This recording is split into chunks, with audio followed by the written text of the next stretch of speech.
আজকের ভিডিওটা মূলত তাগরের জন্য যারা মনে করে যে চ্যাংড়া মানুষের জীবন বা ছেলেদের জীবন অতি সহজ বা সহজ সরল। আর বহুত মানুষ এমন আছে তারা আশা করে থাকে যে আমরা যদি ছেলে হয়ে জন্মাইতাম আমাদের জীবনটা অতি সহজ সরল হইতো। তো আমার ছোট্ট একটা কাহিনী দিয়ে আমি আপনাদের বুঝাই যে আমার ছেলে বা আমাদের চ্যাংড়া করে জীবন যে কত কষ্টকর, এই বস্তুটা আমি অল্প একটু ধারণা বা তুলে দেওয়ার জন্য চেষ্টা করি। হ্যালো ভাইয়া বন্ধুরা, কেমন আছেন আপনারা? নতুন এক ভিডিওতে আপনাদের সবাইকে স্বাগত। তো ঘটনাটা হয়েছে কি, আমি রিসেন্টলি যখন ডিফার্ম পাস করি, ডিফার্ম পাস করার পরে অনেক জায়গায় দৌড়াদৌড়ি করি, দৌড়াদৌড়ি করার পরে আমি কোনো জায়গায় জব পাইতেছি না বা ওই ধরনের কোনো ফ্যাসিলিটি থাকা জব পাইতেছি না যে জায়গায় আমার পর্যাপ্ত পরিমাণের স্যালারি দিব বা আমার জবে রাখতো। হঠাৎ করে আমার একটা কল আহে, আজ থেকে মোটামুটি 2-3 দিন আগে কল আহে কয় যে ভাই একটা জব আছে এক জায়গায় কিন্তু অনেক দূরে।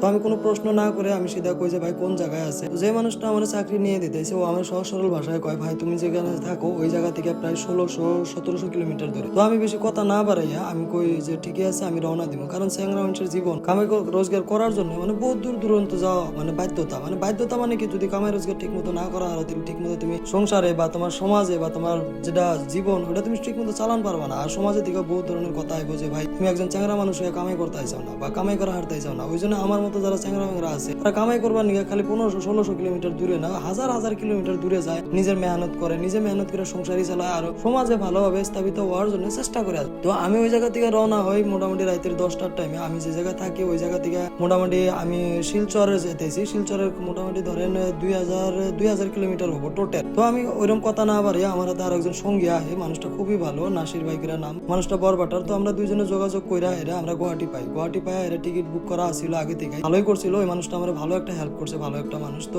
আমার কয় যে ভাই টিকিট বুক করা হয়ে গেছে, তুমি ডাইরেক্ট ওই জায়গা থেকে গুয়াহাটি আও। তো আমরা গুয়াহাটি থেকে সিধা রওনা দিই, শিলচর যাই। আমরা শিলচর মোটামুটি ধরেন আমরা দিনের 1টার টাইমে যাই পাই। আর ওই জায়গা থেকে সিধা যায় আমার যে মানুষটা জবের কন্ট্যাক্ট করে দিছিল বা যে জবটা নিয়ে দিতেছিল ওই মানুষটার দিকে আমরা রওনা হই। ওই মানুষটার দিকে রওনা হই এই কারণে, কারণ আমাদের রাইতের ভিতরে আবার রিটার্ন হওয়া লাগবে, রিটার্ন হয়ে বাড়িতে আনাগবে এই কারণে, কারণ আমি কোনো প্রিপারেশন নিয়ে গেতাইছি না বা আমি পার্মানেন্ট থাকার জন্য গেতাইছি না। তো অনেকক্ষণ দৌড়াদৌড়ি করার পরে ট্রেন স্টেশনে আমরা নামে আমরা সিধা যাই ওই দাদার কাছে। ওই দাদা সবকিছু রেডি করে রাখছিল, আঙুরে কয় যে নুরুল তোমার সবকিছু রেডি আছে, খালি ডকুমেন্ট সাবমিট করো হয়ে যাবো। তগাতে কাম টাম সব শেষ করি মানে কি সারাদিনে আমরা ওই কামে দৌড়াদৌড়িতে যাই। আর রিটার্ন হয়ে আমরা ঘরের দিকে মোটামুটি ধরেন রাইতে আমরা টিকিট কাটি, ইমার্জেন্সি টিকিটটা কাটি, তৎকালীন টিকিট কেটে আমরা রিটার্ন হওয়ার চেষ্টা করি। তো আর রিটার্ন হওয়ার টাইমে আমার কাছে কিছু ডকুমেন্টেশন আছিল যেটা নিয়ে আমি অনেক ভয় পাই আসছিলাম। ভয় পায় থাকতে মানে আমি ট্রেনের ভিতরে উঠি, ট্রেন যাওয়ারও টাইম হয়, ওই মুহূর্তে হয় কি আমার সাথে একদম ম্যাজিক একটা হয়ে যায়। তো আমি যে ডাব্বাটায় উঠছে ওই ডাব্বায় কমসে কম 20 থেকে 25 জন মানুষ মানে আর্মি মানে সোলজার ছিল, ওরা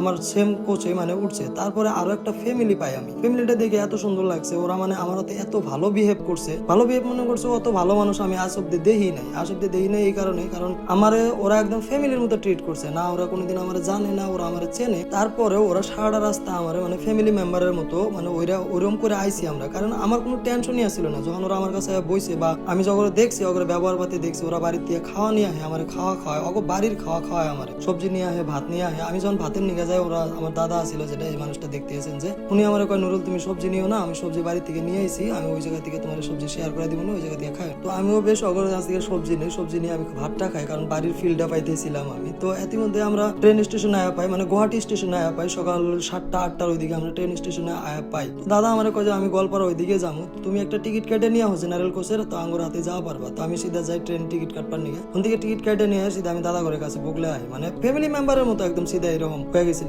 ওটা একটা বাচ্চা ছিল, এত কিউট লাগছে না, মানে আমার আঙ্কেল করে ডাকতেছে, অথচ কোনোদিন আমরা দেখাই নাই, মানে এত সুন্দর মানে পরিবেশে বড় করছে বা এত সুন্দর ফ্যামিলি ওরা। তো অগরাতে বাই টাইপ কইয়া আমি রওনা দেই মানে কি অগরের সাথে আমি আহি, কারণ গোয়ালপাড়া স্টেশনে আমার রাহানা। তো আমরা ফাইনালি করি কি আঙ্গুরের ট্রেন যেটা আসছিল ওইটা রওনা দেওয়া শুরু করে, যেটা আমরা গোয়ালপাড়ার দিকে আমু। তো আমরা চিন্তা ভাবনা করি যে আমরা যদি গোয়ালপাড়া নামি, ওরা আবার গেতেছে বিয়া খাবার নিয়ে। তো আমার ইনভাইটও করছে চলো যাই একসাথে, কিন্তু আমি যাই নাকি, কারণ আমার এদিকে অনেক আরো কাম বাকি আছিল। তো ফাইনালি আমরা করি কি গোয়ালপাড়া স্টেশন যেটা আছে ওই স্টেশনে আয়া পাই। তো স্টেশনে নামার পরে যেটা দিদি আসছিল, দিদি আমার কয় যে নুরুল তেলে এই জায়গায় খাওয়া দাওয়া করে কিছু, আমরা রাইতে তো কিছু খাওয়া পারি না, তেলে কিছু খাওয়া দাওয়া করে তারপরে রওনা দিই, তুমি তোমার গন্তব্যস্থলে যাও, আমরা বিয়া খাবার যাবো। তো আমি ওগুলো কই না দিদি, আমি সেটা এই জায়গা থেকে আমার একটা ডিউটি আছে এক জায়গায়, আমি ওই জায়গায় যাবো। তো ওই জায়গা থেকে আমি সিধা গোয়ালপাড়া আই, আমার কিছু ফ্রেন্ড আছিল ওগাতে দেখা করবার নিয়ে, ওগাতে দেখা কইরা নিয়ে আমি সিধা রওনা দিই আবার আমার যেটা ডিউটি আছে ওই ডিউটিতে যাওয়ার জন্য। তো ভিডিওটা ভালো লাগলে লাইক কমেন্ট শেয়ার করে যাও, যাতে আমি নতুন ভিডিও নিয়ে হাবারি পরবর্তীতে। ততক্ষণের জন্য বাই বাই, টাটা, সবাই ভালো থাকবেন।